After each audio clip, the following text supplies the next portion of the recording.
Alright guys, it's time for part 2, and for some reason people get upset if I don't do a bicep shot when I break these up, even if I film them in one take. So hold on, let me give you guys another bicep shot. I'll give you a Z's pose there. And let's get right into these questions. First question: should novice lifters concern themselves with maximum effort training and dynamic effort training? Absolutely not. I don't think you need to at all.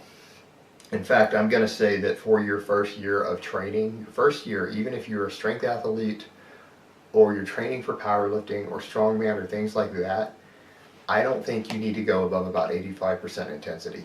Because I think it takes about 1 year to learn really proper form and technique to handle heavy loads. And so you need to focus on general strength and general hypertrophy. And I would tend to keep people just like I do on my novice bodybuilder program. I wouldn't write a vastly different program for a strength athlete.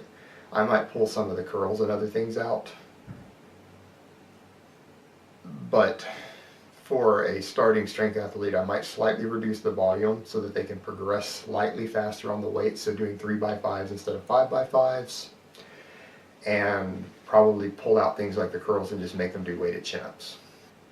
But I wouldn't change much else, honestly, because starting bodybuilders and starting strength athletes do not need to train dramatically different. They just don't. So as a starting strength athlete, you really need to focus on learning that technique, just progressive overload, and working mostly in the 70 to 85% intensity range, and just build up general size and general strength. And then after about that first year, then you can go in and start hammering true max effort work and actually testing your 1 rep maxes, doing 1 and 2 rep maxes, starting to incorporate things like dynamic effort work.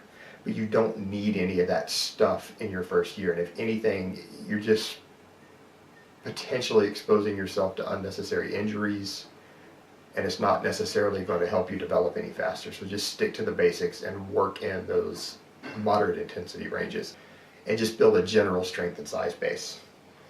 All right, next question. Could you please go over speed work for raw lifters? Yeah, I know this has been a very controversial topic online lately, and I am pro speed work for raw lifters. I know quite a few strength and conditioning coaches who are very pro speed work for raw lifters, and in fact, a friend of mine, Chris Long, who has his master's in sports science and who works with quite a few athletes, works with a lot of rugby athletes actually, and he powerlifts himself. He feels that the dynamic effort work is actually potentially, for people who have a genetic predominance of fast twitch fibers, is actually a potentially superior hypertrophy protocol, not just strength. But that's his opinion based upon his own observations over time.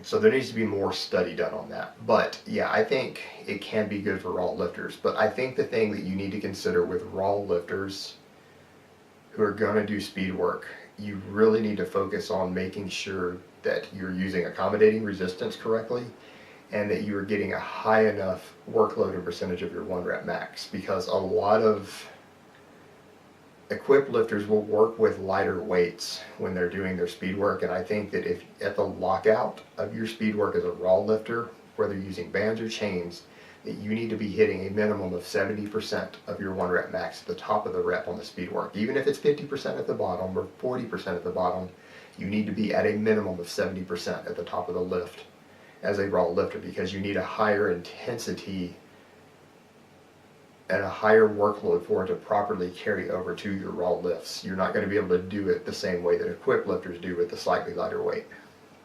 So I think that's the most important aspect of that. And I think it's important to remember that the speed work isn't going to be your main work as a raw lifter. You do need specificity. You will most definitely need to be incorporating sessions to where you are doing heavy loads and working with at least 90%.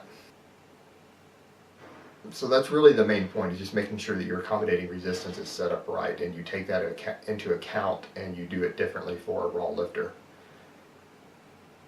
And I certainly know quite a few very successful raw lifters, even drug-free raw lifters, who are successful powerlifting champions who incorporate speed work, and they feel that it helps them. But they do work with heavier weights on the speed work than equipped lifters do. All right, last question. If I work out and I don't get DOMs, does that mean that my workout was useless? As after my back days, I usually don't get them. As I've covered in other videos, if you're an experienced lifter and you're still getting DOMs regularly, there's something wrong with your program. You're either training to failure too much instead of utilizing a proper workload, you're focusing way too much on eccentric reps, or you're not training a muscle group frequently enough if you're getting DOMs with any degree of regularity. So there's generally something wrong with your program. So it's actually the opposite. You do not want to induce yourself with DOMs and walk around with DOMs 7 days a week as a result of your training for 5 years on end. So, and there's no actual benefit to inducing DOMs. Just because you have DOMs doesn't mean that you're going to make any faster gains than if you don't have it. So it's all negative and no positive. So it is the opposite of your question. You should focus on making sure that you don't get DOMs regularly, and it's going to happen sometimes. If you add a new lift into your program that you do not normally do or you haven't done in several months, and you actually do real work sets with it, and you hit those muscles from a slightly different angle and workload, you're going to get DOMs. If you make any major change to your program, you're going to get DOMs the first time you do it. But if you haven't made major changes and you're just doing your normal progression pattern and your normal rotation, you shouldn't be getting DOMs on a regular basis on a proper program once you're past that early novice phase. Alright guys, so that's really all I have to say on that today. I hope it's been informative, and I will talk to you next time.